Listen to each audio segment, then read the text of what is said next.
My plan can now finally come to fruition. The camel husk, I hate you. You should. Wait a second. The camel husk should be sinking to the bottom when I am not on camel husk. No! And now camel husk doesn't even sink when I sit on top of it. No! It was I, evil wattles, but alas, all of my schemes have been drowned. They are over. Tippy top of the afternoon to you laddies. It is Minecraft, not Snapshot Day, my dudes. Instead, pre-release day is here. Oh, baby.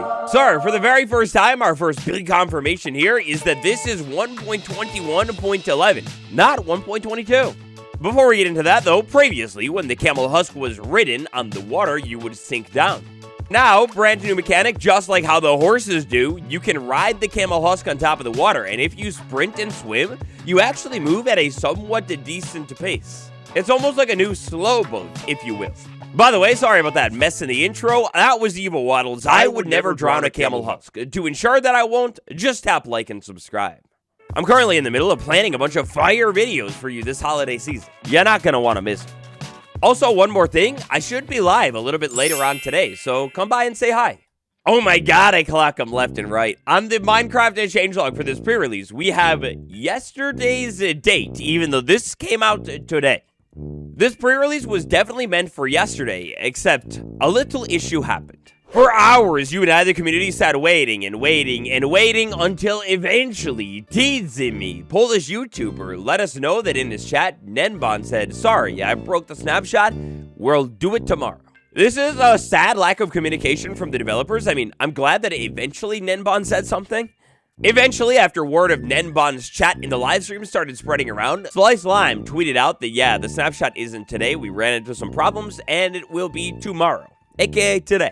It's just kind of sad because in days of old, if you can remember being in the community, the devs would always tweet out, hey, just so you know, there's an issue, we're gonna do it tomorrow instead.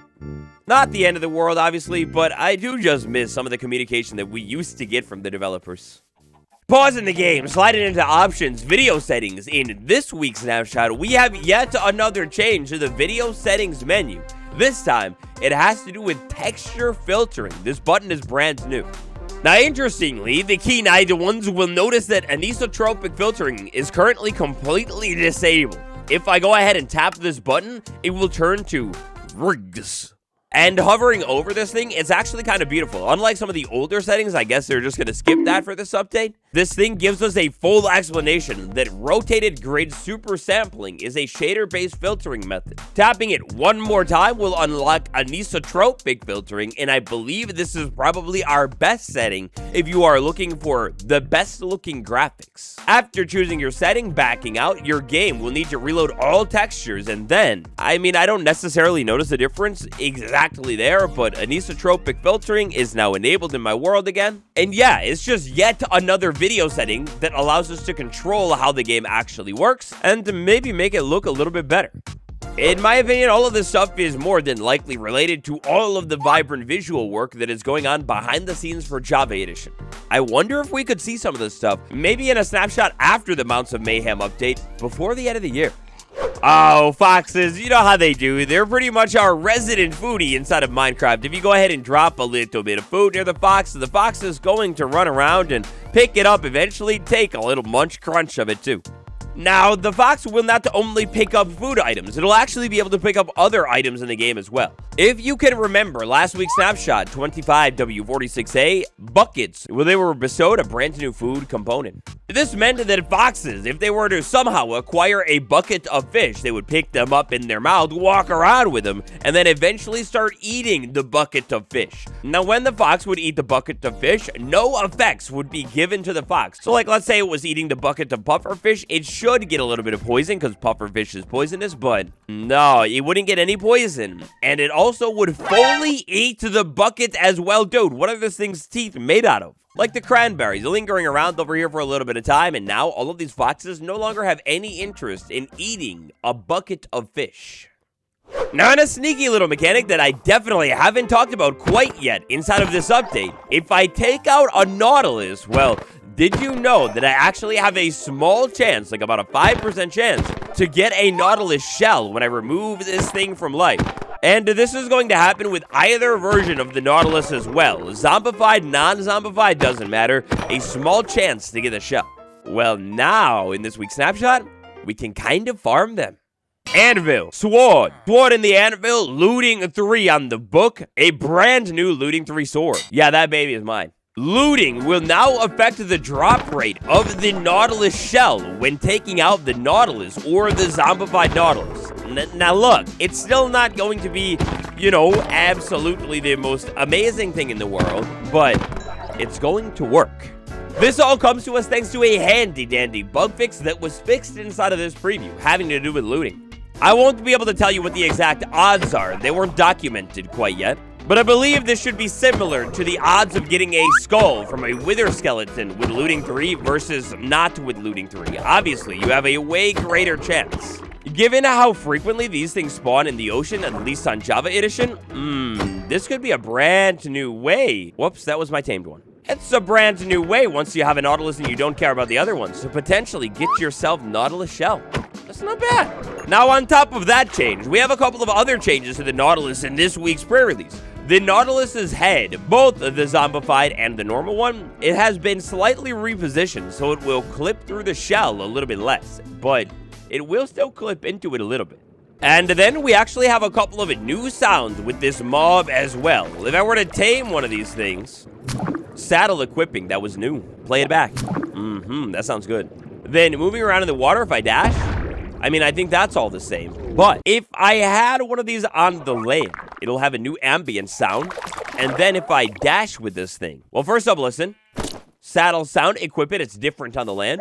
But if I'm on the land and I dash with it, it does like a, kind of like a dirt to dig squishy sound. Yeah, that's kind of different. Over here in the dead of night, so this guy can survive. On the land, the saddle. Again, different. And then dashing. Can do this all night long over here. And it feels like this thing moves a little bit better on the land as well. Like, I'm moving at kind of a decent pace now. This is very slow, but I don't know. Zombified nautilus on the land. It's like a snail. You could build like a snail race or something in your local server. Inside of this week's snapshot, we have a change to how texturing is being done inside of the files, yet another vibrant visuals thing. Inside of the changelog this time, the developers actually have a little bit of a recommended value in what you should do here when it comes to textures if you're making your own. I believe right now, technically speaking, this is all just for resource pack makers. Inside of the inventory here, we've got a change to the spears. So scrolling around in here, I think the spear was maybe all the way down or just randomly placed before. Now, no, it's going to be placed right after the swords inside of this inventory. And on top of that, we have a change to how its mechanic is going to work again, and a couple of other changes with the spear as well. So check this out. As I'm charging a spear running around, I can now poke a same enemy multiple times, as long as that enemy stays within range of the spear. Now, laddies, look, obviously here, it's going to be more efficient to, you know, just like take it out one time. But if that guy kept it charging around and I just kept holding down the use button, well, sometimes, depending on how the mob moves and where I'm at, yeah, I could actually poke a mob, double up, pretty much instantaneously now. We also have a change to that brand new advancement that they added a couple of snapshots ago. Mob Kebab. If I had me a couple of cows in the same spot, then I go ahead and charge at them. I mean, I already got the advancement in this world, but if I hit 5 or more in the same charge, it will no longer be that really loud booming advancement. There we go. I took the advancement away. Check this out. I'm going to charge. I'm going to start poking a bunch of things. And I get Mob Kebab right there. Just a simple small one. The zombified piglin into this week's snapshot has gotten a little bit smarter, specifically when it comes to the spear. Alright, so check this out. The zombified piglin here, if I hit you, it now knows how to use all of the spear attacks. So it can do that long thing, and then it can also, like, poke me as well. Oi, watch it. I gave myself a little bit of resistance, so that's why nothing is happening here to me. But check this out. It'll run at me, poke me a couple of times, then it'll actually walk away from me and then start running back at me in order to get a little bit more momentum to hopefully deal more damage to me. Repeatedly, that's what this guy is going to do. And you can also see that double hitting thing here. If I hold still, he'll sometimes be able to poke me twice. We have a change to the skeleton and the drowned in relation to the spear. Both of them will no longer ever be able to pick up a spear.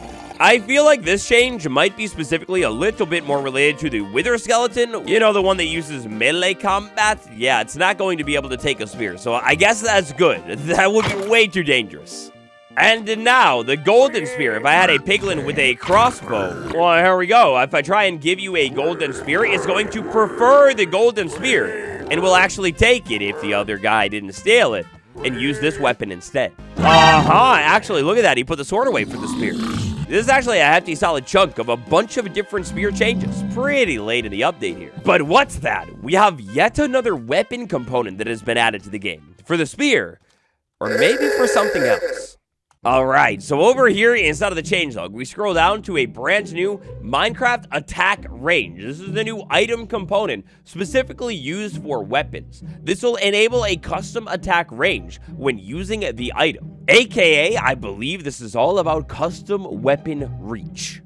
You know, the idea of maybe a sword being our neutral. The sword has normal reach, so the spear has much longer reach. Meanwhile, maybe the trident could have a longer reach as well, or the axe. It's an up-close and personal type of weapon. Or, on top of that, even more types of swords, daggers, long swords, anything like it. Oh, this is crazy that this has been added to the game right now. Now, obviously, the spear, the axe, anything like that, it still has its normal attack range, but this is the exact setup that the developers would need to do to implement this for more weapons. Hear me out, a little bit of a theory. Perhaps the developers are getting us used to this different reach with the spear in this update. And then maybe, just maybe, next update around, we're going to see, as part of that update, maybe a little bit of a recalculation on these things' reaches. Or who knows, perhaps we could even see another brand new weapon added to the game. After all, man, with the drop system, a weapon could fit in just about any update. It doesn't have to all be about mayhem, right? Now, just about last things last today, the horse armor. Leather horse armor, look at this thing. Obviously, this thing was really flat looking, completely missing its modernized texture. Boom! Modern era. Oh, mama, that is romantic. That's handsome. This is a brand new looking leather horse armor texture. The legs, they have new coloration. The head, a brand new coloration look as well. Now, obviously here, you know how the leather horse armor works. We could dye it. So with this brand new texture, this is actually going to, in turn, change how a lot of the leather horse armor textures are going to look. If I had maybe a minty green one, look at that with our new shading down there, new shading up top. Well, yeah, this texture, it's completely different looking. This is such a beautiful change, and I love that it's made the cut for this update because for too long, it's been so disgusting looking that I didn't even want to use it. Now, you know the deal, of course, that we are in a pre-release phase of the cycle, which means snapshot day could be literally any day, my dudes, and a release date for this update, well, we seem to be getting close. Usually, pre-release phase will last a couple of weeks, maybe 3 weeks, so that would put our potential release date here at maybe on a Tuesday, December 2nd, maybe December 9th. Last year, the Creaking update began pre-releases 1 day later than this one, and it released on like December 3rd. Anyway, that's all I've got for today. Thank you all so much for watching. Smash like, subscribe. It's been me, Good Wattles, and I'll see you all tomorrow. Bye-bye.